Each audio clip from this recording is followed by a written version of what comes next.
Protections. Due to suggestive adult themes and dialogue, this podcast is intended for adults. In other words, the truth is ugly, so we get ugly right along with it. Everything we say is out of love for ourselves, our people, and our community. Sincerely, the Green Route Podcast. Want to welcome y'all to the Green Route Podcast, episode number 38. I am GS. And I am Marlissa. What's up, y'all? Welcome back. We are happy to be back. Indeed. We are happy to be back. We got 5 topics for you all.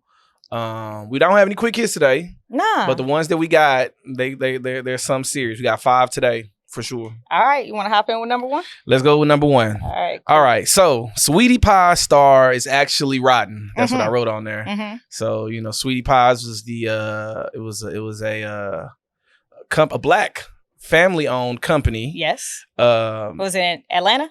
I believe they were in Atlanta. Yeah.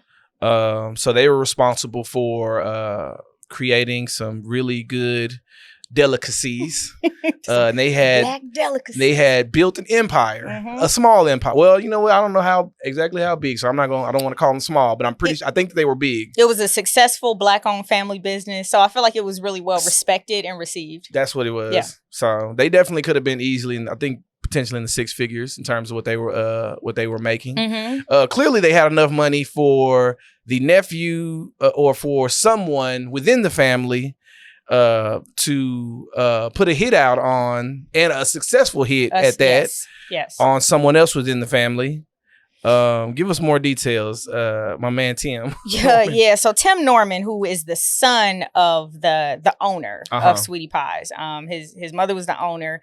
So there was at one point there was a reality show called Sweetie Pies. I think that's how a lot of people got to know this family. Mm-hmm. So the son and the nephew, crazy enough, had been stars of the reality show. Damn. So the son, his name is Tim Norman, he decided he was going to take a $250,000 life insurance policy out on his nephew and then hire for murder someone to take his nephew out. So this happened I believe the nephew was killed in 2013. Mm-hmm.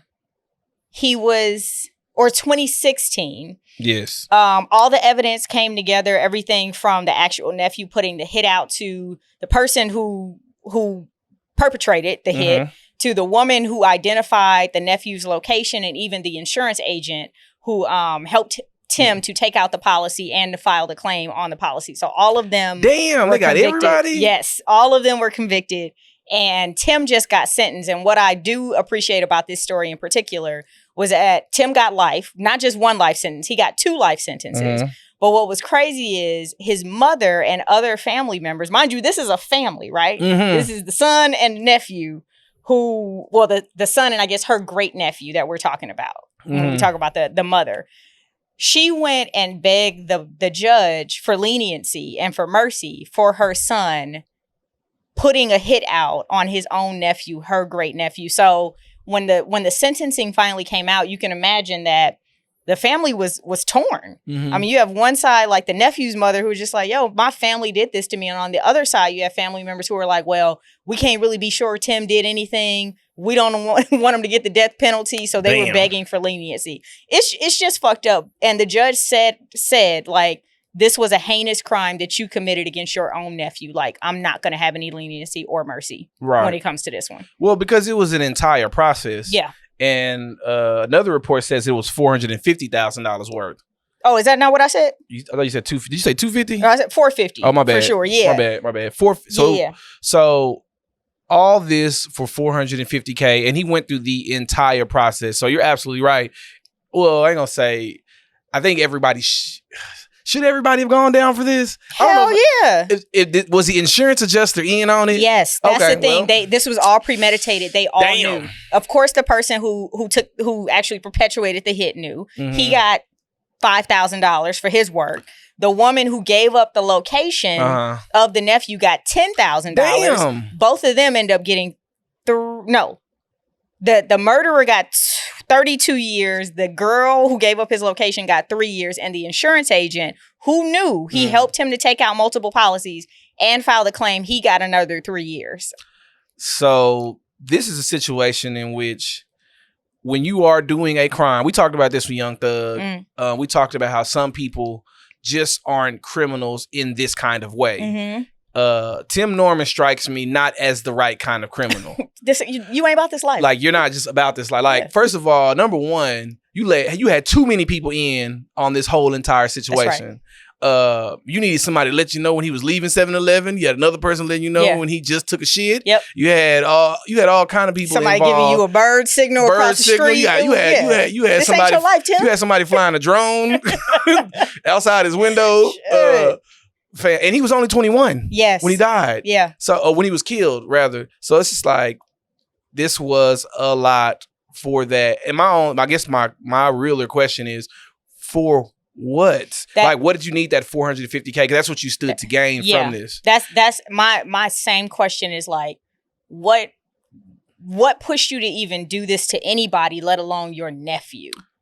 Like, I can't wrap my head around the why. You know what's interesting, when I was looking at the tweets, the first tweets that came out when he got the life sentence, there were people, I want to say it was like 2 people who's like, oh, I figured he would. I used to work for him. It was one like, and everybody was responding to her like, give us a tea, like, tell us what's up. Like, what do you know? But she basically was like, yeah, it makes sense that he would do something like this. A lot of the rhetoric around him was that he had this persona of being a nice person on TV, but a lot of people who spoke up in the case and spoke up in the trial said that he had a very dark side. So I think that's maybe what that lady is alluding to. Yeah, he might have been just a shitty person. Yeah, he might have. I mean, and with his mom defending him. Oh, say it. Look, say it. I want to start with your mama. She should have whooped your ass. Summer Walker said it first.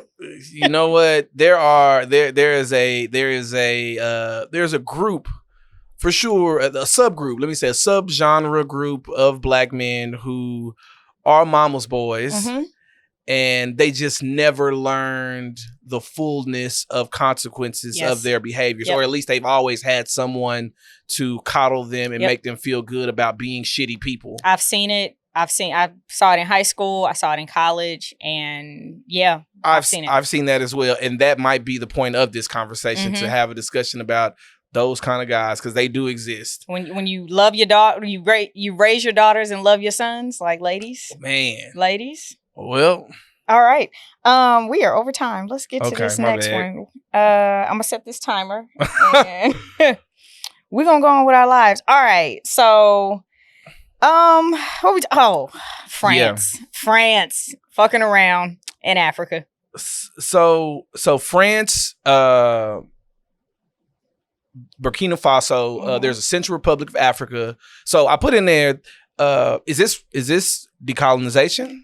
Like, is this a version of it? Because we don't know enough about it because it just recently happened. But if anything, it is a good sign. From the reports that I've seen from people who are on the ground, they are happy that that the French military presence that's there has in some way, in some specific areas, specific cities, they've completely withdrawn themselves. Right. There's a whole entire process in which they will completely leave the area. Now, again, for people who don't know, France, in terms of America, well, France has a similar foreign policy that is draped in, we want to maintain democracy, but fight radical Islam. Yeah, but we're pretty sure that there is an underlying capitalistic reason as to why they had a presence there. I looked at their natural resources and I completely understand why French is there. Why the French is there. Yes. So it might have been, they might have run their time. Maybe a business there that was there is like, we don't need their resources anymore. We figured out another way. So because when a country sends their military to a country, especially like a country in Africa, they're trying to protect something. They're not trying to protect the people. We know it's not the people. It's not about the people. Right. Yeah. I had to read up on the history of this country, and even before, French colonizers showed up, it had a very rich history and very rich land. And so when the French showed up, you could think of it the same way that, we saw in South Africa, right? Like apartheid, where there were a certain set of rules for colonizers and their children, and then a completely different set of rules that was unequal and certainly separate for natives, for indigenous people and their children. And two rules that I found interesting, and it made me think about the nuances in colonization and how little rules can make sure that you keep people in the place that you want them to be. So two of the rules that they had for the children of the indigenous people were they could not ride bikes and they were not allowed to pick fruit from fruit trees. Those were privileges specifically set aside for the children of colonists. And I found it interesting that little things like that can make it so that you create this caste system so that everyone knows where they're supposed to be. Like, I think about slavery, right? Black people couldn't be on horses because you were above white men, and we couldn't have that. Right. Just so the idea. Yeah, you walk, motherfucker. You walk. So, you know, the French have been there, quote unquote, to help, but we know there's always some type of extraction coming their way. So I just saw that there are only 400 special forces left, and they have special forces there. So I think that goes back to what you said. There's something that has been protected. If you have this ain't your regular ass run-of-the-mill military. Exactly. Right? These are your best trained. There was something there that they was protecting. And I can't wait to hear about what happened where they no longer felt they needed to be there. I'd say, so Burkina Faso, of course, they've had histories of local tribalism and specific wars within their land that, again, that's what opened the door for French intervention. It was a situation in which they had jihadists there that kidnapped almost 60 women.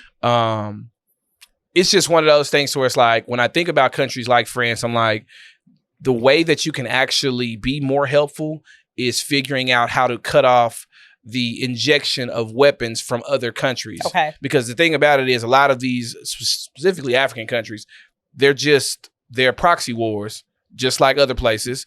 And there are people who are funding one side over the other for whatever reason. So if anything, can we remove y'all specifically from that space, but have y'all work to cut off that aspect? Can y'all work on telling your American or whoever the other foreign entity is, can you work on cutting them off from bringing these weapons versus gun versus food into these countries? Yeah. So. No, that's a good point. That's a good point. Well, yeah, this is one we're going to have to continue to watch, because I think you're right, and that something else is going to come out about why they decided to pull out now. And you've been there since, what, the 1800s? America did it with Afghanistan, and we still... it was a rush to get out of Afghanistan. He's got the fuck up out of there. It was like, I left my wallet. Leave it. Like, leave that shit. He's got tanks. They riding around in tanks at four... All right, Can you imagine the sound system in them tanks right now? Damn. What? Leave a tank in South Central. Boy. All right. So number 3 is actually a good news story, but sadly it should have been a good news story years ago. Yeah. You wanna So watch it? this is what me and Mel call, this is a broke clock, the broke clock analogy. Again, twice a day. What we mean by that is that every now and then an industry or a specific company or a government subsidiary that has a history of not being helpful to the people, every now and then they do something that's actually decent. And it makes it. We're so used to it being shitty that when they do something decent, you're like, "What's in it for you?" Exactly. You're like, "What the hell?" Okay. So in this particular situation, a man named Eli Lilly, he's over one of the groups that makes insulin. So what he decided to do was cap insulin at $35 a month. Now, this is important, or this is actually really something that I felt like we needed to highlight, only because, again, there's such a large amount of Black people who actually have diabetes. And we know the history of pharmacies, the pharmaceutical industry, how we have stories that come out of people literally dying because they cannot afford the medicine, or the medicine has, or we hear stories about the medicine actively being overpriced for someone to make money off of it. And it's if anything, it just goes back to, our conversations about the healthcare system being broken. So it's one of the ways that the healthcare system is consistently, actively, on purpose, broken. Yeah. And that's the thing. It, you know, when you create these drugs, it's supposed to be about saving lives and not enriching, you know, shareholders and executives. But sadly, capitalism makes it about that more so than saving lives. So this week I was actually looking at this story, and this is something that has been talked about for a very long time. And you're right. Like, we know that Black people suffer from diabetes at higher rates because of all kind of issues, food insecurity, food deserts, just inadequate healthcare, all of that. We understand that. But what I find interesting now is that diabetes is actually the fastest growing disease in the world now. It's not just Black people it's happening to. And this is legislation that a lot of liberals and socialists in particular have tried to push for years. That, hey, it costs $10 to make a vial of this. There's no reason someone should be paying $300, $400 for it. Doesn't make any fucking sense. It doesn't make any sense. And so this cap is great. The other thing that I read in an article earlier this week is that almost 17% of insulin dependent people have to ration their insulin because it's so expensive. Man. So they may need a certain dose, but because they know they won't be able to afford it for a month or two, they have to ration it, which obviously puts their life and their health at risk. Right. And so you look at this and you're like, shit, we've known this for years, but I genuinely think it's because it's affecting everyone now. It's not just those of us who live in food deserts and don't have good, adequate food. Even the kids in, you know, Beverly Hills, because of all the shit y'all are pumping into our food, are getting diabetes. And now, hold on, like, everybody might need it. And so I just really feel That's like crazy. It's more so because the disease no longer discriminates towards certain groups of people. Oh, you know what? Yeah. I didn't realize that. That's a very interesting point. It's just my thought. It's funny how we've seen this before. It's funny how, again, everything is damn near punishment based when it's something that's specifically targeting us, or it's more like, oh, well, that's just y'all fault. Y'all got to deal with this shit. When it's something that specifically deals with us, but once it becomes more widespread, then you find someone gains a heart. Yep. Someone says, you know what? We really have been charging way too much. But in our minds, again, for the person who doesn't realize what's going on, in our mind, we just see this as a positive. But truth be told, it might be because finally it's reached someone who's actually directly connected to the industry. And someone probably met him at Thanksgiving, was like, hey, I heard you're in insulin. It's insulin. You know, I'm diabetic now, and those prices are way too high, dude. What can you do, man? And all it probably took was just that one conversation, hearing it. On I a don't know. golf We don't know course if this, somewhere. I don't know if that really happened, but we don't know. No, but that's real. And the other thing, so when I was watching the video you had sent me, I saw that so Eli Lilly is one of the makers of insulin. There are two others that have been questioned, like, hey, do y'all expect to follow suit as far as, you know, the $35 out of pocket max for insulin? And they haven't answered yet. But I do think what's good about this is that if a company like Eli Lilly takes that leap, the others pretty much have to, because they automatically lose ground, right? Like, insurance companies are going to be like, wait, my person wants their insulin from Eli Lilly. Yeah, of course I want it from them because it's capped at $35 now. I don't want to go to the other makers who are going to charge me $300. So I do think that this will force other companies to set their prices in line with Eli Lilly, which is just good for like the insulin distribution industry, or research, manufacturing, and distribution industry total in the US. So, and I think Eli Lilly exports too. So it's not just the US that's going to benefit from this. I think we may see other countries benefit as well. Right. Yeah. So. What we got next? Let me see. So, did I skip something? No. The next one is about Biden. Okay. This is the this is the half broke clock. This is a new one. This is Biden being on the wrong side of history. Yeah. On this one. So for people who don't know, right now, DC is fighting to have full statehood. They've already been granted a certain level of statehood. It's already been voted on. They have that. But there are still some controls that Congress is trying to hold on to. It's mostly like a Republican thing. Biden came out and said that he supports he supports the idea of home rule and DC statehood, but he's not acting like it. Mm-hmm. So one of the specific objections that he has, one of the specific ones that he has is within the city of DC, they are fighting. It has to do with the judiciary process of criminals within the city. Yeah. And they're trying to change it. The city is trying to change how they respond to it. And truth is be this told, the crime bill that he... it might be indirectly and subtly related to it, but it has to do with it, but it's just more of a leniency. It's just something that they're trying to get rid of because it's like an age-old thing that's been harmful to again, mostly black residents within the community, and they're just trying to change it. Okay. But Biden is not having it. He's not having that change. So it's like either you're for them having statehood and having autonomy over specifically their laws within that area, or either fully or not. He's saying that, yes, y'all should be a state, or y'all should have congressional power on your own. You should have that. But there are certain things within the city that we don't want to change. And it's like, fam, you really need to get on the right side of history on this. And you're close to it. If you just would allow them to do what they need to do for themselves, then you'll be okay. What was interesting about it, to me, was number one, the tweets that are replying to him, saying everybody's saying he's wrong. Everybody should have statehood. Yes, that they should have full statehood, and he needs to like get his hands and tentacles all the way out of it.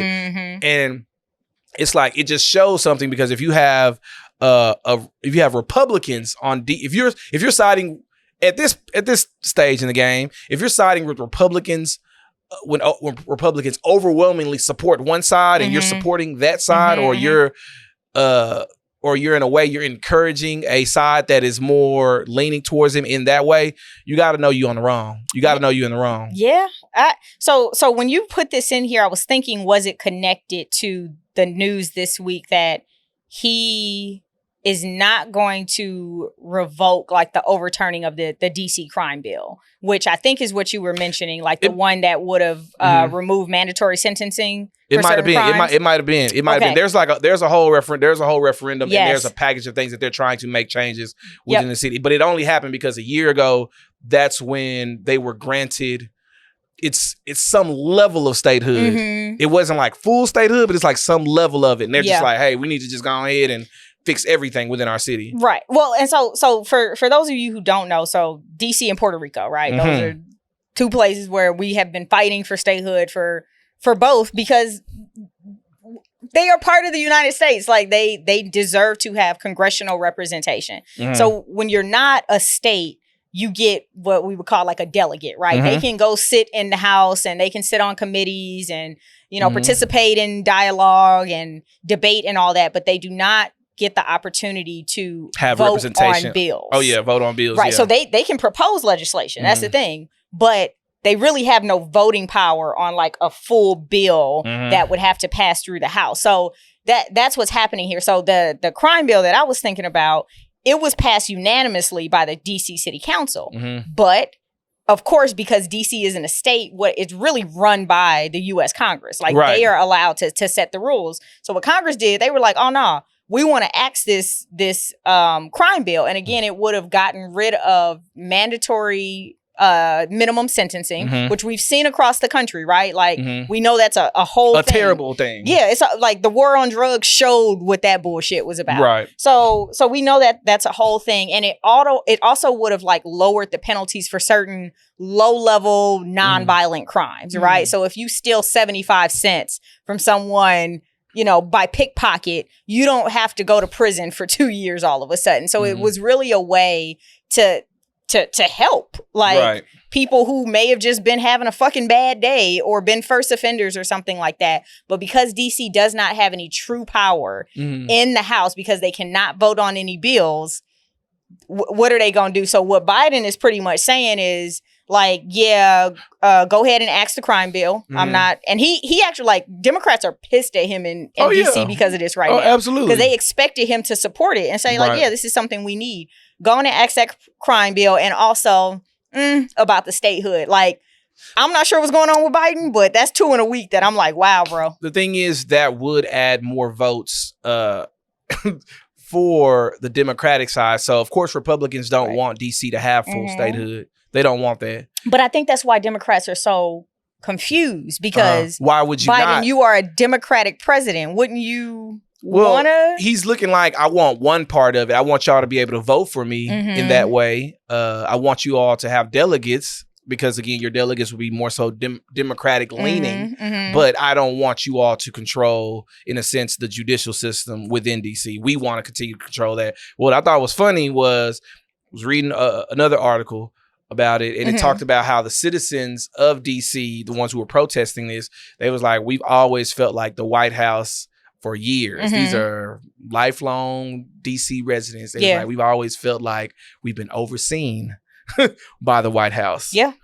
It's another situation in which they have police officers coming from the outside policing inner city. Yeah. Chocolate DC. City at that. Exactly. Yeah. One of the blackest cities. Yep. So we're in one of those situations right now with DC.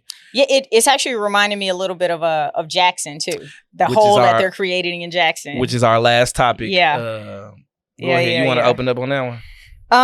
Yeah, so we actually talked about this a few weeks ago, where the legislation had been introduced and passed through the House. So this is Mississippi House, by the way, not U.S. House. But really what would have happened is it would have given the majority Republican white-led legislators the ability and the power to carve out Jackson, Mississippi, which is 86% black, I believe. 80, yeah.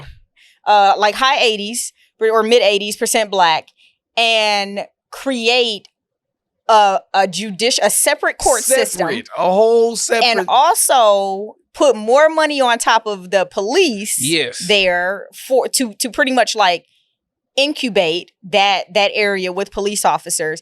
And it would have been appointed by white men. And certainly we know white men would have been appointed to everything from literally the police officers to prosecutors, up to the judges that are going to be setting the sentences for crimes in that neighborhood. Now, what I do want to point out is that the bill did pass through the Mississippi Senate, but it was a different bill.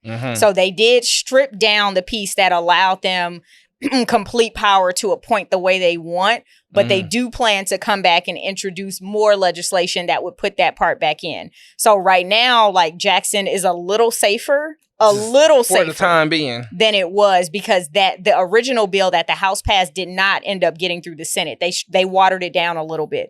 But just know that this is coming, and there are other states. I think is it Little Rock that was introducing Rock, a very Arkansas. bill. Yep. So I mean, this is what happens, right? You have kind of the trigger state or the trigger city, and then states adopt it, and then other states see it. And that's what happened with Roe v. Wade. That's what we're seeing with these book bans. I'm telling you, it's going to be a wave. What we're watching is, again, they are trying.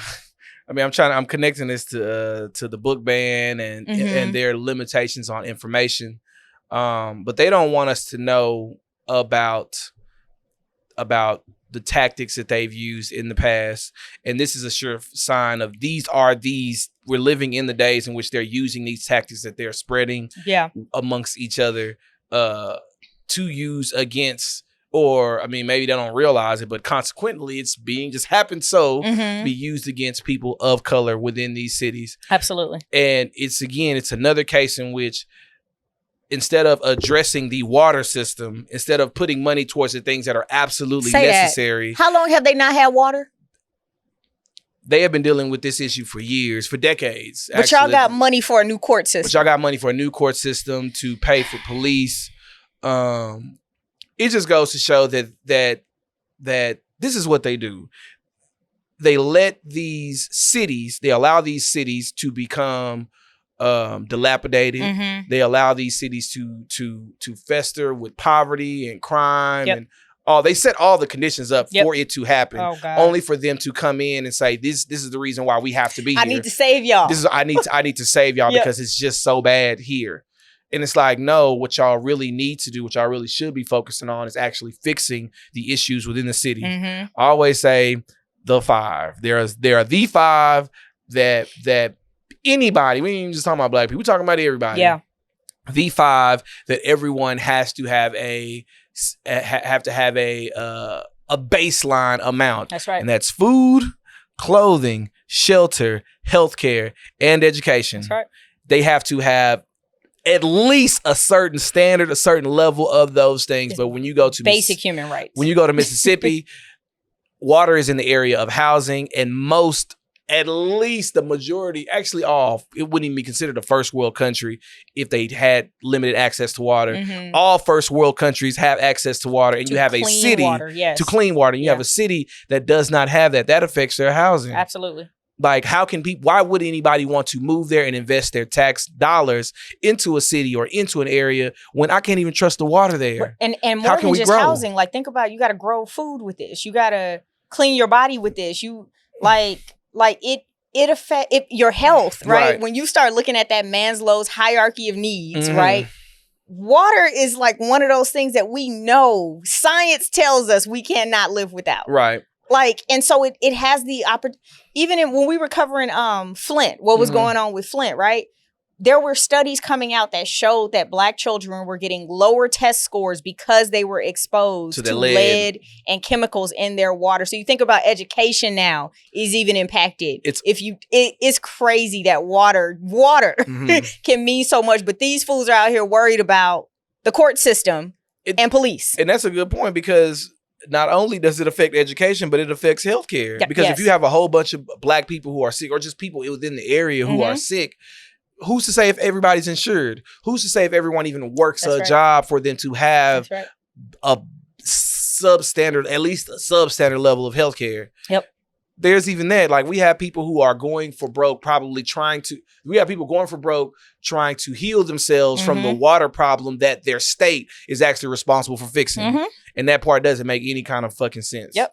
My sister always said, she was like, it ain't no mistake that the Food and Drug Administration is the same damn administration.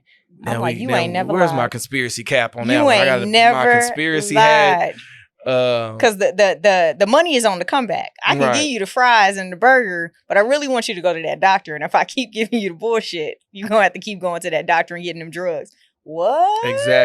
Exactly. What? Never thought about it that way. So, yeah. So we're watching Mississippi. And I'll say this too. Another point that came to my mind had to do with the fact that when we talk to people, because I was looking at one of the threads, and it was just one guy who was just going back and forth with everybody about this, and he basically was saying, well, the people of Mississippi need to rise up.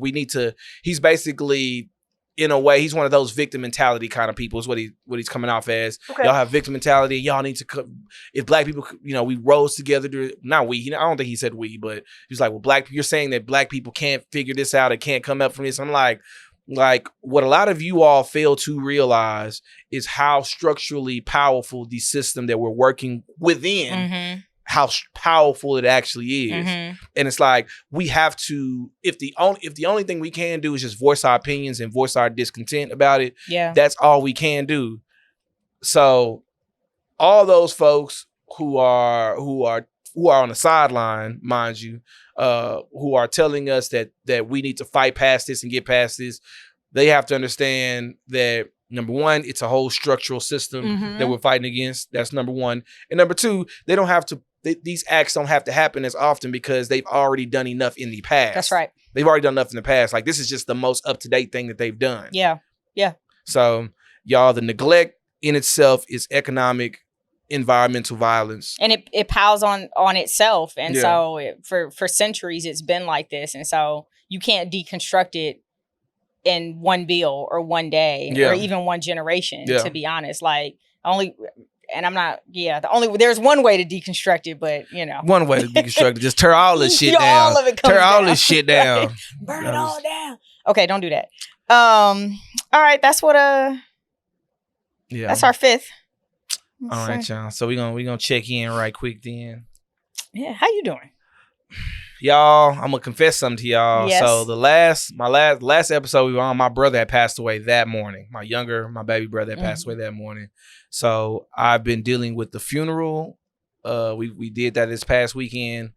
I don't know how I got through the last episode. I just really, that episode actually helped me get through the rest of the day. Okay. So it's been up and down, and we might have to do like a special Green Route podcast on grief. Yeah, I think we might be overdue on some I think I have 2 guests that could probably lead us through on that. some personal levels, because I learned a lot from it. But right now, it's like I said, it's been in waves, it's been ups and downs. I'd say right now I'm probably like right in the middle. Okay. Like right in the middle. But like I said, there have been days when I've been good, and there are days or times within the day that I've been it's been hard.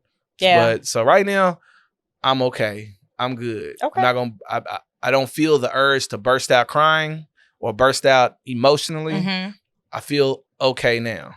It is, so grief is not linear. It is It's not. definitely it's tumultuous, if anything, right? Like it's up and down. So one thing that I learned about grief, and I love that idea of doing an episode on grief, because I don't think it's something that we talk about enough as a community. Like what grief does to you. Like people don't know that it can put you in a depression, and like that exhaustion that you feel after you go through a major loss. That's literally your body and your mind trying to save itself, right? Like trying to preserve itself. That's why you sleep. That's why you don't want to eat. So what I'll say, one thing that I learned about grief, and y'all, I was upset with GS a little bit because he did not tell me. Like, I saw him, and what was crazy is one of our mutual friends who was watching the live told me, she was like, I was watching y'all and I felt something was off, and I couldn't put my finger on it. She's like, I thought it was maybe the new space y'all were in, but she was like, it was something going on. The new space was a cover. It was a cover. It helped. It she helped throw it off. Literally told me, and I was just like, that's crazy. So yeah, I mean, it's something, but one thing I've learned is like that hole that you feel is actually just like, it's love persevering, right? Like that means that you love that person, that you miss them, which is good. It means that you shared a true bond with that person. So. Right. And I do have to apologize to my podcast partner. I think for me, having to be the person who I knew would have to call people and tell people, I just didn't. I really didn't want to add any more people on that list to tell about it. Yeah, I wanted to get through it with the people I had to, because it was like, and I'm gonna go more in detail about it another time, y'all. But it was just I want to apologize to my podcast partner. Let her know it was nothing personal. It was just one of those things where it's just like, when I get into the space to actively tell someone, like, again, there were people who I had to tell that night, but then there were some people I was like, let me get in a better emotional space before I have this conversation. And I want to point out, I did not take it personal. I was more upset because, like, I know what it is to feel like you have to push through something, right? And I was just like, had he told me, like, we could have shut all this down, right? Like taking some chicken over to the family and sat with, you know what I mean? Like, and so that's actually why I felt the way I felt. It wasn't a personal thing, why wouldn't he tell me? It was just like, I wanted you to take care of you, not the show. No, like, the show is gonna be here. Like, I appreciate that. People gonna rock with it. I just feel like I was like, I gotta push through. I just gotta push through. And I think that's, and he was working I worked all day that day. I saw him Tuesday night DJing a party. I was like, oh man, y'all don't. We're gonna talk about that. But I just because just putting together an entire funeral on your own is a lot. Yeah. And I want to shout out Mel as well for coming to the candlelight. Thank you. It was beautiful seeing you there. Thank you for being around my family. As soon as I found out, I told cousins. All the homies. I was like, I know y'all don't know this, but right. This was going on, and immediately they was like, okay, what time's the candlelight? Shout out to Toya. Shout out to my man Marvay. Drika wanted to come through. Yeah, you know what I'm saying. So, thank you for all of that. I appreciate that. No, Drika, appreciate you for sending the kind words as well. So. Yes. Well, know that we love you, and your friends are here. You do not have to do this by yourself. You up the street from me anyway, so I'm gonna be checking in. Right. So yeah, like you don't have to. This is not something, because y'all saw me through a lot of L's in 2020. Look, so I feel like I'm gonna be on your front door if I don't hear from you, brother. Real talk. So yeah. All right. You want to close this out? All right, we're gonna close it out. So we're gonna start off by saying this. We're gonna work our way backwards. Number one, keep your eye on the bullshit. That's number one. It's happening in our judicial system.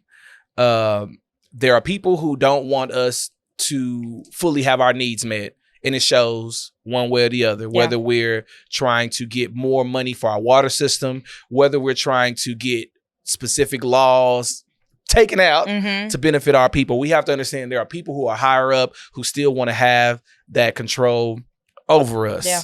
But every now and then, there are some people who do things the right way. So I think we do need to shine a light on those people who are doing it right, because especially in the midst of their peers doing shit wrong. Yeah. Because truth be told, the fight is not over until we are fully decolonized. The fight isn't over until you as a Black person, me as a Black person, my man Ken as a Black person can do whatever they need to do and receive the same treatment as everyone else walking around. That's right. We will not stop this until every discrepancy is removed. That's right. Again, I said this in our roundtable panel discussion.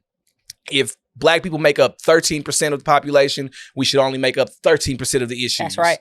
We should only deal with 13%. We should only have 13% of poverty in this. Yeah, exactly. 100%. We should not make up more than what we actually are. We should not represent more than what we actually are. That's what we like to call equity. Equity.